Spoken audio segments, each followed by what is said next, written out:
Wow. Sometimes it seems that God allows certain things to happen to us that doesn't make sense.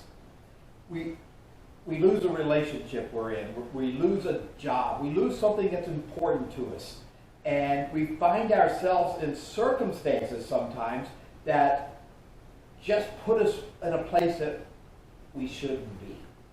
And sometimes we find ourselves there even after we followed God, even after we did what He asked us to do, even after we were following His ways. And yet we end up in a bad place, in a bad situation. God, I know you made this clear to me. I know you called me here. I know that beyond a shadow of a doubt. And God, for a while, things were going great. And then, bang, it all came crashing down. And now I'm in a bad situation. I'm in a bad place. And yet, God, I was following you. I did not disobey you. You told me to go here. You told me to do that. You told me to have this relationship. And yet it's all falling apart. Maybe the company downsized and I was the last one hired, so I was the first one out. Or maybe the company was bought out and they brought in their own people. But any way you look at it, I'm without a job now. The person that was closest to me and God had put us together, and now we're not. And even though I knew God had brought us together, we're not anymore.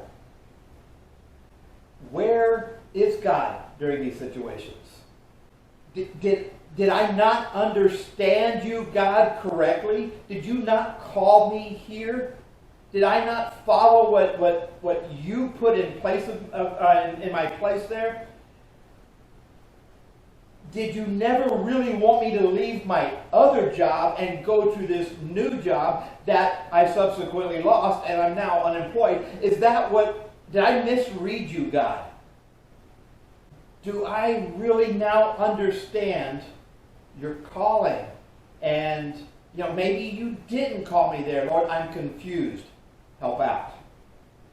And the answer really all this is yes. God really does do that sometimes. He really calls us away from something that's good and puts us someplace that's not so good. And we don't understand why. Well, we're going to take a look at 2 Kings chapter 8 today, and we're going to look and see a time that God did that for somebody. Took them out of where they were comfortable, put them in a bad place, and they lost everything. So if you know the story of the prophet Elisha and how he healed, or brought back to life actually, the son of the Shulamite woman, well, the story here is that same woman, and it's years later. All right, so chapter 8 of 2 Kings, verse 1 says, Elisha had told the woman whose son he had brought back to life, "Take your family and move to some other place, for the Lord has called for a famine on Israel that will last for 7 years." So the woman did as the man of God instructed. She took her family and settled in the land of the Philistines for 7 years. So God, through Elisha, instructed this woman to move because there was a great famine, a drought, coming to the place that she lived. And he wanted to move her out to protect her and her family. And so God moved them. Now, at that time, nobody knew this famine was coming. Elisha did because he was that close to God, and God revealed that to him, and he told the woman, but nobody else knew this was coming. And so there wasn't the preparation set for it or anything like that. And so God moved to protect this woman. Now, have you ever thought that maybe God was moving you away from something good to protect you from something that's going to happen down the line? The bad that is coming, if you will. Now, we may not see that right now. We may not look in our circumstance and our situation we're in right now and say, yeah, there's something bad coming down the line and God's protecting me from it. We don't know, just like most people back there in Israel did not know there was about to be a 7-year famine. And there might be times that we actually never find out why God made that move for us. But I can tell you this, God didn't do it by accident. Nothing that God does is ever by accident. Everything He calls you to do, everything He calls me to do is by design. It's all for our good and for His glory. And sometimes the place that He moves us, well, that doesn't make sense at all.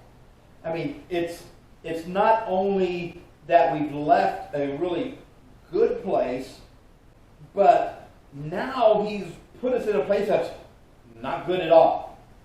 I mean, look at what the Shulamite woman had to move to. You see that? She moved to the land of the Philistines.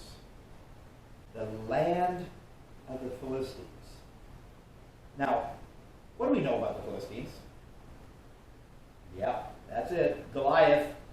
That was the land that he was from. They were the enemies of Israel. And they were, in a sense, they were the bad people. And for 7 years, she had to live in this bad type situation because God moved her there and took her away from her home and the property she owned and the house that she lived in, and she had to go live among the Philistines. Sometimes God does that to us. He takes us away from something that was going really good, and He moves us into a darker area. And we don't always know why, but I can guarantee you, God always has a reason. So, God sent her to be and live with the Philistines, and she did that for 7 years, a long time. Now, so has He taken some of you away from what you were comfortable in doing, or in being, or in having, or anything like that? And He put you in a place of total discomfort.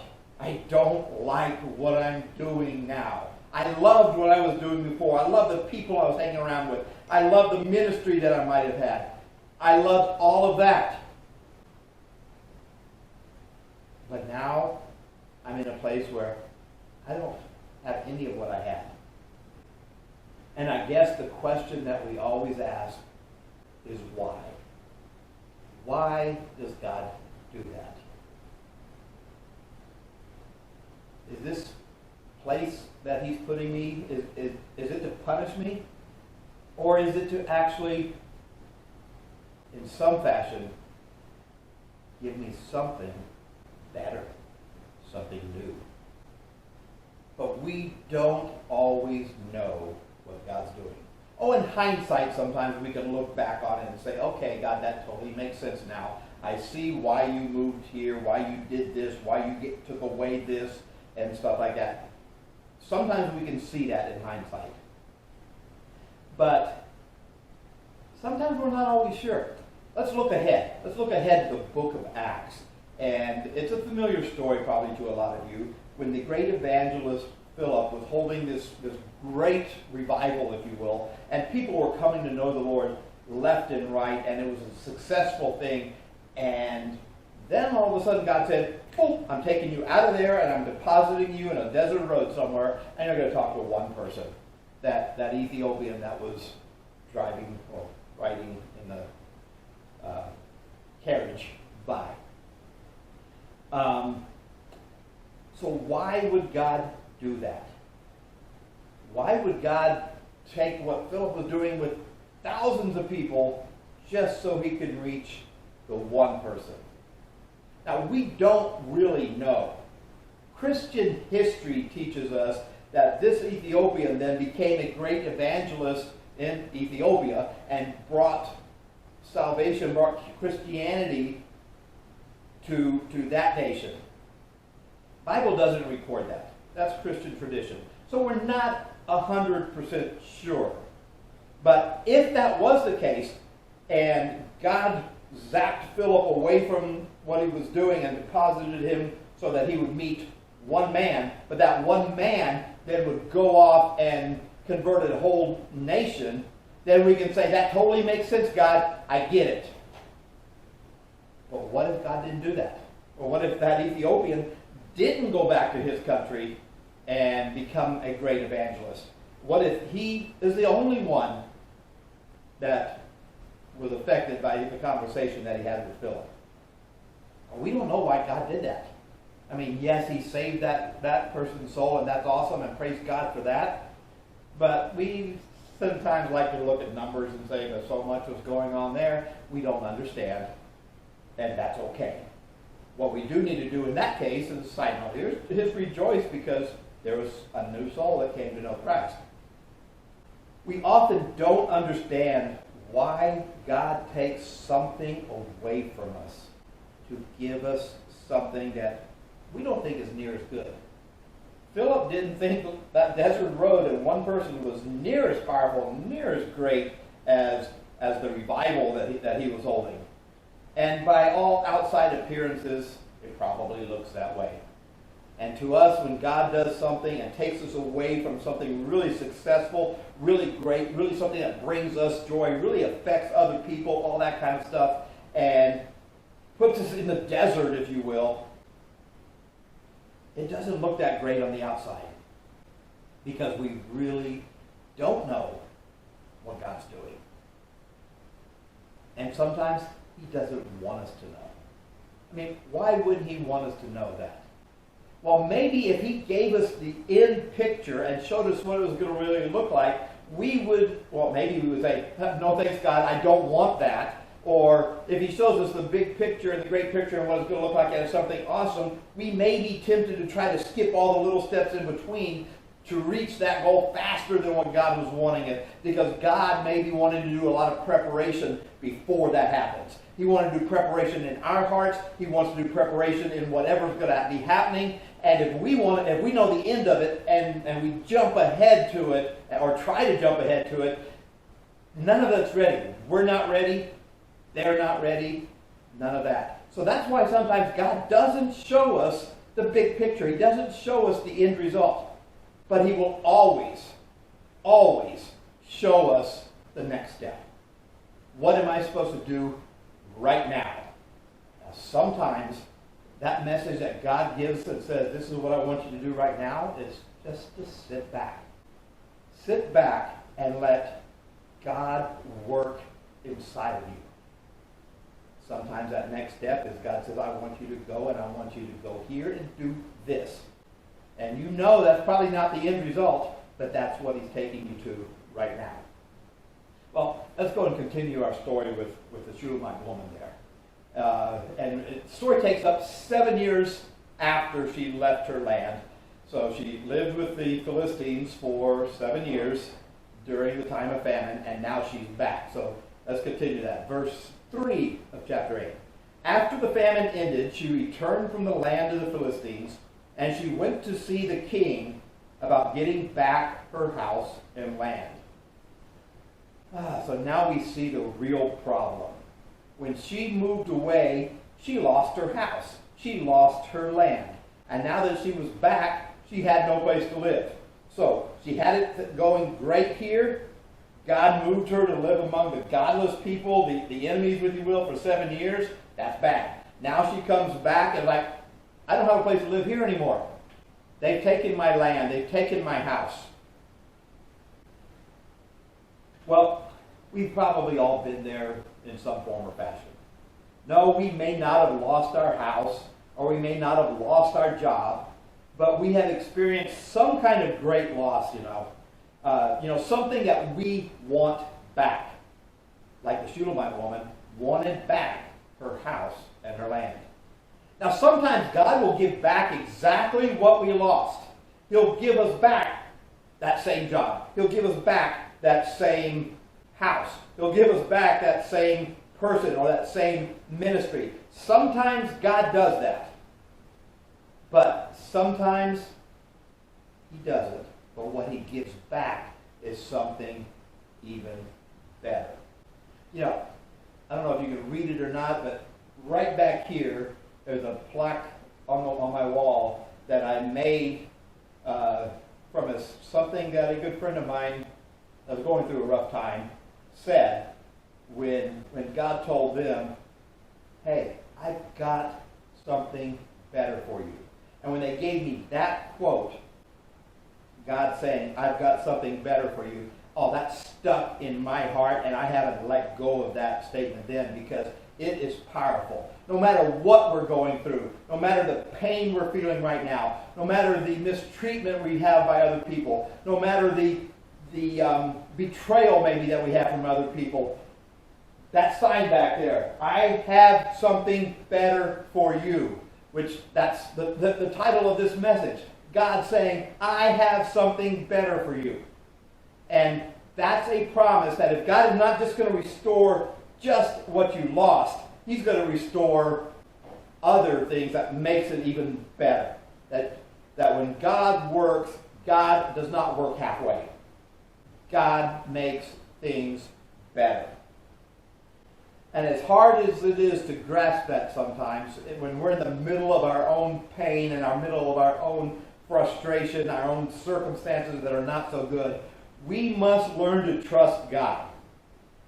Because He really does always have our best interest in mind.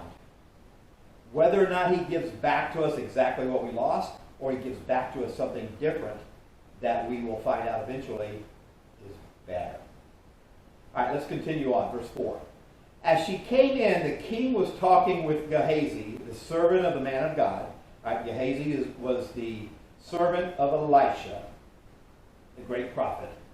And the king had just said to Elisha, tell me some stories about the great things that Elisha did. So I'm sure that Gehazi sat there or stood there before the king and started recounting all these great stories of Elisha that we've all heard before. I'm sure he told the king about the time that there were 3 kings that called Elisha there and said, hey, we're in trouble. We're about to be destroyed by this other kingdom, and we're all going out to war and out to battle, and then all of a sudden there's no rain, and the enemy's not there yet, and we're all in a drought. And I guess they had a lot of droughts back then. But we're all in a drought, and my soldiers are going to die, and my animals, the horses and stuff like that the soldiers had, they were going to die because they hadn't had water in so long. So they called Elisha and said, do something, pray for us, do something. And Elisha called for a harp player to come and said, hey, I need some worship music going on. And then he started telling them what to do and said that you need to take all your men and spend all night and just dig ditches, because God's going to send water tomorrow, and your ditches need to be full so that you can be refreshed. And I will also use that to destroy your enemies, but I'm not going to tell you how right now. So go back and read that story. It's a great one. But I'm sure Gehazi told him that story. And I'm sure he told him about the time that a student in the prophet's school was using a borrowed axe, and the axe head flew off and landed in the river, and he freaked out. I don't know what I'm going to do. I can't afford to pay for this. It wasn't my axe. I need to return it. And Elisha said, hey, well, where did it go? Where did it fall? And the guy said, right over there. And he said, okay, boom. And he caused the axe head to rise to the surface of the water, and told the prophet there while it was floating on the water, okay, go out and get it now, and you can return it. So I'm sure he told him that story too. And he probably told him about the widow who was down to her last little jar of olive oil, and that they were about, she was going to fix one last meal, and then she and her sons were going to die. And Elisha said, hey, not so fast, go get all the jars from all your neighbors, and then just start pouring the olive oil you have into all those jars. And she obeyed. She did what Elisha told her to do, and kept pouring and filling up all these jars until all of a sudden there was no more jars to fill up. And then she was able to sell all this oil to pay her debts and keep her sons, and they lived, and if it's a fairy tale, we'd say they lived happily ever after. But that's the story that Gehazi told the king that day. Now, he may have also told him the story of Naaman, an officer in the enemy army, really, and who had leprosy. And Elisha told him to go down to that dirty old river of the Jordan and wash yourself in that river 7 times, and you'd be healed. And that didn't make any sense to Naaman. There were a lot more clean rivers and better rivers over where he lived. But he did what Elisha, the man of God, told him to do, and washed himself in there 7 times and came up healed of leprosy. Actually, I bet Gehazi didn't tell him that story. And here's why. Because if you look further into that story, Naaman, who was wealthy, wanted to give Elisha gifts and as a thank you and all that to him. And Elisha said, nope, don't need anything of yours, and left and went on his way. Then Gehazi snuck back and said, Elisha changed his mind and said, yeah, he'd take some of these gifts like this, this, and this, and this. And Naaman gave that to Gehazi, and Gehazi kept it. And Elisha found out about it, and being this great, powerful man of God, he basically cursed Gehazi with leprosy, the same thing Naaman had, said, dude, you're suffering now. Now, Gehazi was eventually healed from it. Let's stop and think about this. Let's do a little sidetrack here. Leprosy was kind of synonymous with sin back then, and you were considered unclean, and you could not go before anybody, much less the king, if you had leprosy.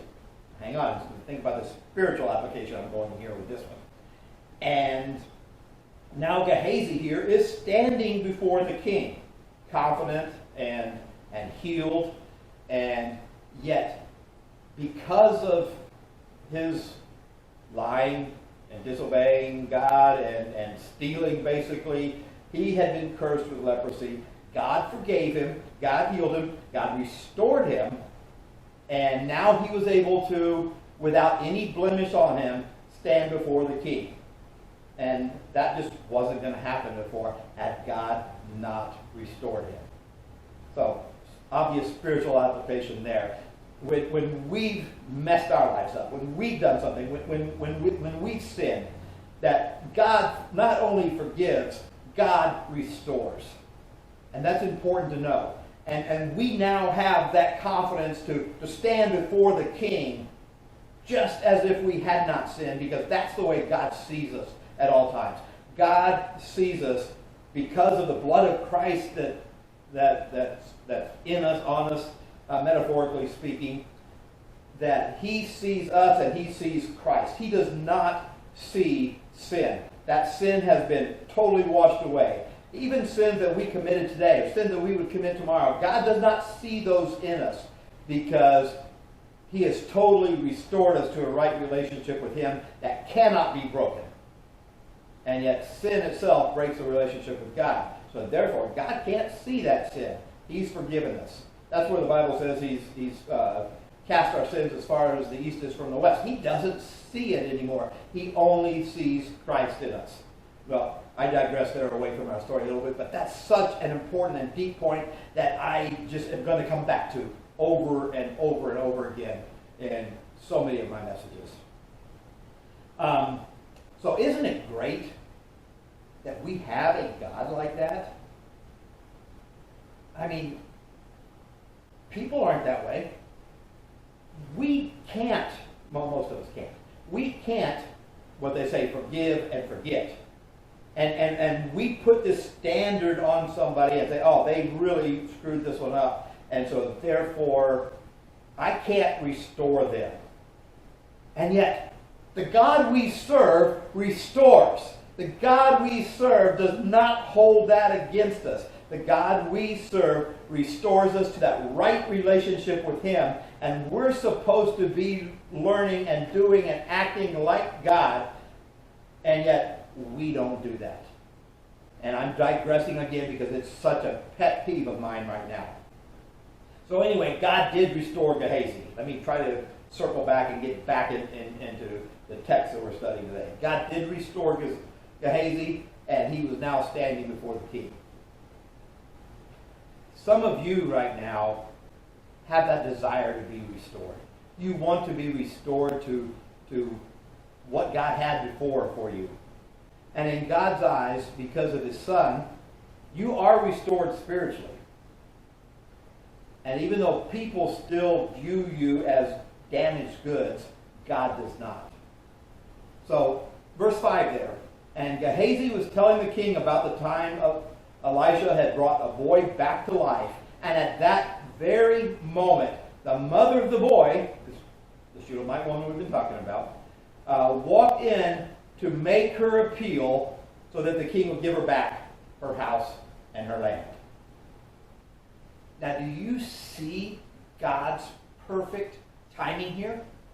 You see, if the Shulamite woman would have walked in at another time, maybe before the story of her story was being told, the king may have just dismissed her. But he had just that second heard the story of her and her son, and his heart was moved where he was willing to give her back her land, give her back her house, and then give her anything that the land made on during her 7-year absence.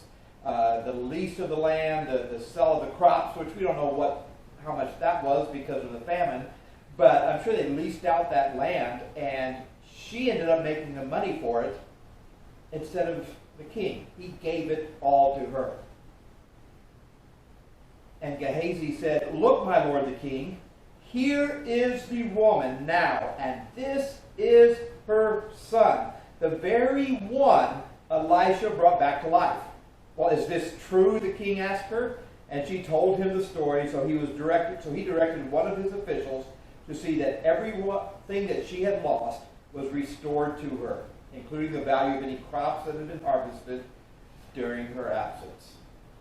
You see, God not only restored to her her land and her house, He gave her more than she left with. He took her to a land for 7 years that wasn't that profitable one. And probably the entire time during that time, she's sitting there saying, "God, why am I here? Why did you send me here?"